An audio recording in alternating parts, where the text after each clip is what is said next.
2006. Un año grabado a fuego en la memoria de los fans del arácnido. La expectativa por la tercera entrega de la trilogía de Sam Raimi era monumental. En el verano, la Comic Con de San Diego enardeció a la audiencia con un montaje exclusivo, sin terminar. Este metraje prometía un tono oscuro, con Peter Parker corrompido por el traje negro. Las imágenes mostraban a Peter abriendo su camisa para revelar el nuevo traje negro, mientras se oía la voz de la tía May advirtiendo que el tío Ben no quisiera que viviéramos con venganza en nuestros corazones. Lo más perturbador fue la voz de Eddie Brock en la iglesia pidiendo: haz una cosa por mí. Quiero que mates a Peter Parker. El montaje culminó con la primera imagen del esperado Venom, el cual lucía exactamente como en los cómics, mirando derecho a la pantalla con sus quijadas abiertas y gimiendo. Este avance generó una enorme respuesta positiva que, según los reportes, el posterior tráiler oficial de Sony no logró igualar. El verdadero conflicto surgió cuando una versión no seleccionada de este metraje de trabajo, que incluía efectos incompletos, trabajo de escenario con pantalla verde y guiones gráficos, se filtró en internet con la marca de agua de The Ant Farm. La reacción de Sony Pictures fue de pánico. Hubo toda una serie de llamadas de la gente de Sony pidiendo que se eliminara este tráiler de sitios web. Este intento de censura, catalogado como una brecha de seguridad con ramificaciones legales, no hizo más que avivar la llama de la especulación.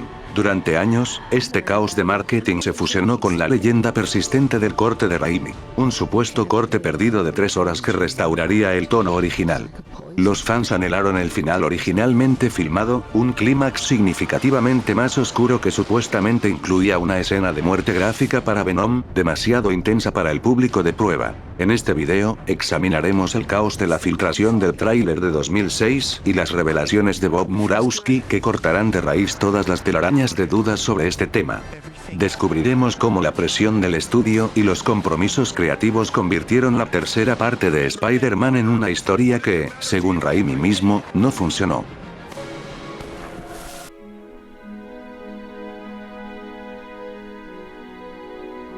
La producción y el rodaje de Spider-Man 3 se llevaron a cabo durante la primera mitad de 2006, sentando las bases para el material que se vería más tarde. El rodaje principal de la película comenzó el 16 de enero de 2006 y la filmación se llevó a cabo en Los Ángeles hasta el 19 de mayo de 2006. Durante la primavera de este año, los equipos de cámara se trasladaron a Cleveland, Ohio. Allí, se rodó la batalla entre Spider-Man y el Hombre de Arena que involucra un coche blindado. La Comisión de Cine del Gran Cleveland ofreció espacio de producción sin costo en el centro de convenciones de la ciudad. El rodaje se trasladó a Manhattan, donde continuó desde el 26 de mayo de 2006 hasta el 1 de julio de 2006. Por otra parte, el rodaje principal terminó en julio de 2006. Mismo mes de la Comic Con. Música y dirección creativa. Christopher John fue contratado para componer la partitura de Spider-Man 3 en ausencia de Elfman. Primeros materiales de marketing, teaser y pósters. Antes de la Comic Con, Sony lanzó el primer material oficial para medir la anticipación, aunque sin revelar completamente al villano más esperado. El primer avance oficial de Spider-Man 3, conocido como teaser trailer, se estrenó en los cines el 28 de junio de 2006. Este tráiler acompañó el estreno de la película Superman Returns. El avance duró alrededor de 90 segundos. Mostraba el traje negro, el Hombre de Arena y el regreso de Harry Osborn. Este avance oficial de junio de 2006 se caracterizó por no mostrar a Venom directamente, sino solo insinuar su historia de origen, como el simbionte subiendo por el brazo de Peter. Los fanáticos especularon sobre si Venom sería el villano principal o si solo sería un teaser para una secuela. A principios de julio de 2006, ya habían salido a la vista del mundo 2 pósters oficiales. Algunos pósters mostraban el pecho de Spider-Man con su traje rojiazul, mientras que otros mostraban cómo el traje estaba siendo consumido por el simbionte. A pesar de que la película ya tenía confirmados a Sandman, New Goblin y Venom, este último confirmado públicamente por Raimi y Tobey Maguire incluso en entrevistas de julio de 2006, los rumores sobre un cuarto villano ya circulaban. El actor Bruce Campbell, colaborador habitual de Raimi, tendría un cameo como un nuevo personaje. Los fans ya especulaban que este personaje podría ser Misterio. Sam Raimi no lo desmintió, diciendo solo: no podemos decirlo. La presentación exclusiva de Spider-Man 3 en la Comic Con de San Diego, en julio de 2006, fue un momento histórico. El evento tuvo lugar el sábado 22 en el centro de convenciones, reuniendo a unos 5.000 fans. El panel contó con el director Sam Raimi, la productora Laura Siskin, y los actores principales del reparto. Originalmente, la presentación no estaba diseñada para mostrar un avance tan revelador. Raimi y Siskin dudaban, ya que gran parte del material estaba sin terminar. Sin embargo, la multitud convenció a los realizadores, quienes decidieron proyectar un teaser extendido exclusivo. El video era una vista previa dramática, enfocada en la lucha interna de Peter Parker y la llegada de Venom. La imagen mostraba a Peter frente a un espejo, abriendo su camisa para revelar el nuevo traje negro. De fondo, la voz de la tía May decía: «Tío Ben no quisiera que viviéramos con venganza en nuestros corazones». Acto seguido, un texto en pantalla sentenciaba: «Todo estará perdido». La escena cambiaba a Eddie Brock caminando por una iglesia, mientras una voz le pedía: «Haz una cosa por mí. Quiero que mates a Peter Parker». El montaje terminaba con Eddie sintiendo una sustancia oscura en su mano. De golpe, el corte daba paso a la primera imagen del Venom computarizado, es decir, en CGI. El villano se veía idéntico a los cómics. Miraba directo a la pantalla, con las fauces abiertas y rugiendo. Aunque los vídeos grabados por los fans tenían una calidad pésima, los asistentes en la sala vivieron la mejor versión posible de ese material. Durante la ronda de preguntas se revelaron puntos cruciales. Raimi admitió que fue presionado para incluir a Venom. Su socio, Avi Arad, lo convenció a pesar de que el director prefería villanos clásicos como el buitre. Arad le insistió diciendo: «Sam, no estás prestando atención a los fans, Venom es el favorito». Raimi declaró que accedió para complacer a los seguidores más acérrimos. Sin embargo, tras leer el guión de Alvin Sargent y ver la actuación de Topher Grace, confesó que terminó atraído por el personaje. Eso sí, evitó dar detalles sobre el origen del simbionte, pues quería eludir el tema cósmico y mantener la película en un mundo real. Sobre el reparto, Topher Grace y Thomas Hayden Church hablaron de sus roles. Topher, quien es fan de la etapa de Todd McFarlane, explicó que Eddie Brock era el reflejo oscuro de Peter. Mismos trabajos e intereses, pero con mala actitud. Bromeó diciendo que su lema era: «Con un gran poder, viene una gran diversión». Por su parte, Thomas Hayden Church destacó que Raimi le ayudó a humanizar a Sandman, asegurando que no sería un villano típico, sino uno arrepentido. Además, el director aclaró que Harry Osborn no se llamaría Green Goblin 2, ni Hobgoblin. Simplemente usaría la tecnología de su padre, impulsado por su venganza contra Peter. La reacción de los 5.000 asistentes fue eufórica, especialmente al ver a Venom. Muchos sintieron que se les dio lo que querían. Asistentes como John Kraken o Noran Plirk comentaron que el metraje fue impresionante y que Raimi hizo feliz a la audiencia global. Stan Lee aprovechó la emoción para prometer que su cameo sería el mejor de todos, y también se confirmó la presencia de Bruce Campbell. En los foros de internet, a pesar de la baja calidad de las filtraciones, se discutió que el tráiler prometía un tono serio. Aún así, el público se preguntaba con preocupación cómo encajarían tres villanos, temiendo que a Venom se le diera el tratamiento de Darth Maul en Star Wars, es decir, un simple cameo para una secuela. Noviembre de 2006 se convirtió en un campo de batalla para Sony Pictures. La anticipación, cuidadosamente orquestada, chocó violentamente contra una filtración incontrolable. Primero, hablemos del estreno oficial y la reacción tibia. El estudio había programado el segundo avance para noviembre. Inicialmente, planearon su debut en cines para el día 17, coincidiendo con el estreno de Casino Royale. Cabe aclarar que se trataba solo del tráiler, no de la película del arácnido. Sin embargo, la compañía decidió adelantarse en televisión. Anunciaron que el video, de 2 minutos y medio, se emitiría la noche del jueves 9 a las 10 p.m. La transmisión abarcó todas las estaciones de CBS, incluyendo canales de gran alcance como MTV, Comedy Central, Spike TV y VH1. Inmediatamente después, el material fue subido a internet, exclusivamente en afilm.com. Este avance, que ya incluía efectos visuales terminados, se centró en la dualidad de Peter Parker, la tecnología del nuevo duende, es decir, Harry Osborn, y las secuencias de Sandman. No obstante, contenía una omisión crucial: Venom. Los fans, que sabían lo que se había filmado en la Comic Con, reaccionaron con decepción. Foros y blogs señalaron la ausencia del simbionte y del rumoreado cuarto villano. Algunos comentaristas sintieron que Sony había fallado, asumiendo que el material no estaba listo. Pero apenas unos días después, la narrativa de marketing se desmoronó gracias a la filtración clandestina de The Ant Farm. Cerca del 12 de noviembre, apareció en internet una versión radicalmente diferente. Los fans reconocieron de inmediato aquel metraje que había enloquecido a la audiencia en San Diego. Era una versión de trabajo, un pre-tráiler que Sony había descartado, y que llevaba la marca de agua de The Ant Farm, una galardonada casa editora. El video mostraba efectos incompletos, pantallas verdes y storyboards, lo que generó dudas sobre la calidad técnica. Sin embargo, confirmaba el momento que todos esperaban: el final con Venom, claro como el día. El clip cerraba con la primera imagen del Venom computarizado, mirando directo a la cámara, con las fauces abiertas y rugiendo. Esto desató el caos en Sony Pictures y dejó clara la preferencia de los fans. La filtración fue considerada una brecha de seguridad con ramificaciones legales. Harry Knowles, del portal Indeed Cool News, reportó haber recibido una serie de llamadas urgentes de Sony un domingo por la tarde, exigiendo eliminar el video. El estudio logró retirarlo rápidamente de plataformas como YouTube. Sin embargo, para la audiencia, esta versión inacabada fue infinitamente superior a la tibia versión oficial. El mismo portal, Ain't It Cool News, señaló que el metraje filtrado generó una enorme respuesta positiva que el tráiler oficial no obtuvo. Los seguidores de Venom morían por ver esas imágenes, considerando que ese clip tenía más intensidad y coolness. Incluso en foros como CGC Comics, los usuarios se animaron.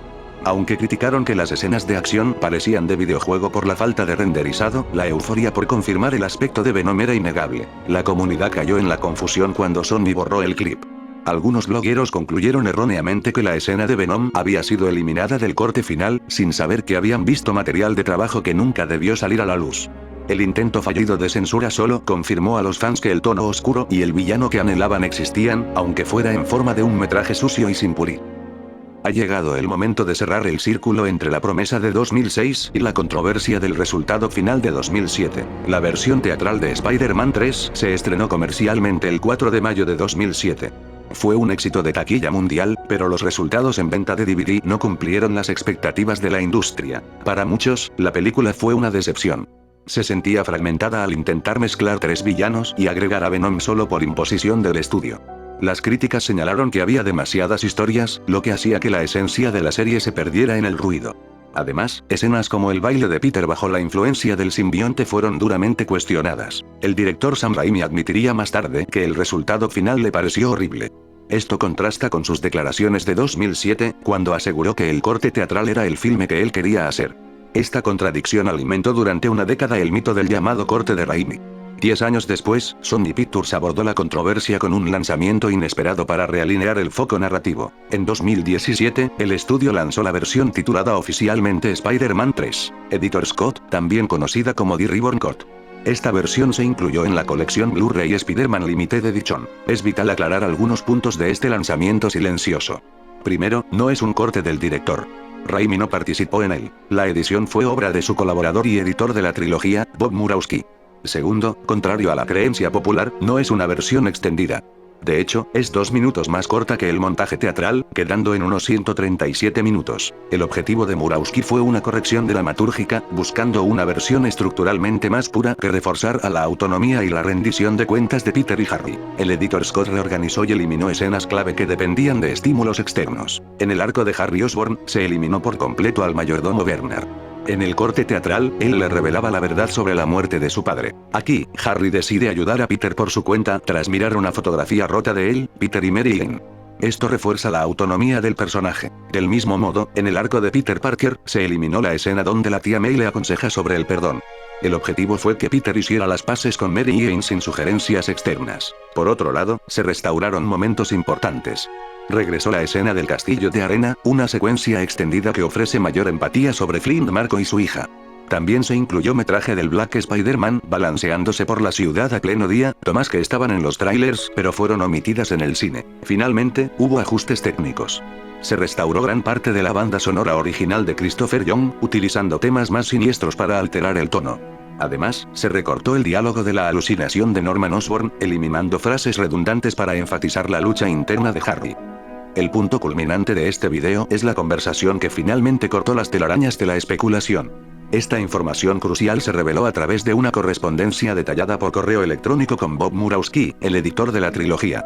Dicha conversación fue documentada por un usuario de Reddit apodado Jim O. Simbolimbo 2, alrededor del año 2021. Murawski, quien también editó el editor Scott de 2017, se posicionó como la autoridad definitiva para desmantelar los mitos de la producción, ofreciendo un análisis forense del metraje perdido y la realidad económica tras las decisiones finales. El primer gran tema fue desmentir los mitos del llamado corte de Raimi. La leyenda urbana más persistente era la existencia de una versión oculta del director de 3 horas que solucionaría los problemas de la película. Murawski fue categórico al negarlo. Declaró que nunca hubo una versión de 3 horas. Estimó que el ensamblaje más extenso rondaba las 2 horas y 40 minutos. Contrario a la creencia popular sobre la interferencia del estudio en la sala de edición, Murawski aseguró que Sam Raimi estuvo de acuerdo con los cortes de la versión teatral. Incluso añadió que el director probablemente habría cortado aún más metraje si hubieran tenido el control total. También aclaró que la novela oficial no representa el corte final, ya que se basó en el guión original e incluye escenas, como las de la casa de Gwen y el Dr. Wallace, que no llegaron a la pantalla. La conversación luego abordó el misterio de la famosa imagen del cameo de Venom. Cabe aclarar un detalle fundamental. Este cameo no apareció en ningún tráiler, ni en los avances filtrados de The Ant Farm. La imagen fue descubierta posteriormente en una página de archivos de stock de Sony Pictures. Murawski desmintió las teorías sobre un final alternativo censurado. Explicó que esa toma se generó únicamente como referencia visual y material promocional estático. Nunca se pretendió que formara parte de la narrativa de la película. La realidad es financiera.